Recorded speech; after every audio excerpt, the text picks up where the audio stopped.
The death of another prison officer has prompted this country's top national security heads to establish an interagency task force aimed at treating with all threats made against prison officers. At a media conference today, Minister of National Security Stuart Young said new legislation will also be introduced to bring stiffer penalties for those convicted of any attack on law enforcement officers. Marie Hall reports.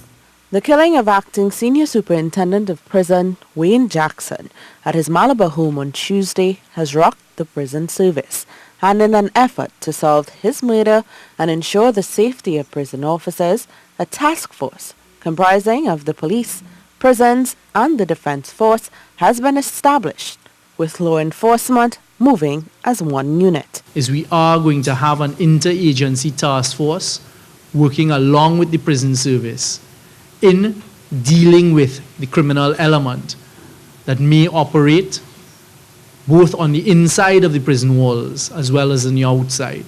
The Minister of National Security extended condolences to the family of Mr. Jackson and said the slain prison officer was stamping his foot on criminal elements.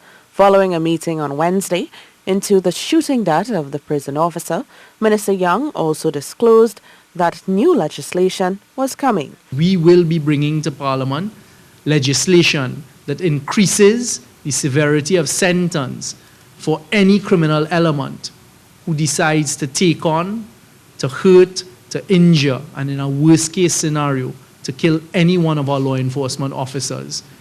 As well as legislation against rogue officers. We are also going to increase the penalty sentences and criminalize any law enforcement officer who is found engaged in the trafficking of any illegal drugs, arms, ammunition, and certain other crimes. The president of the Prisons Officers Association, Sam Richards, welcomed the new legislation, but said this latest killing has further dampened the motivation in the prison service. Marie Hall, TTT News.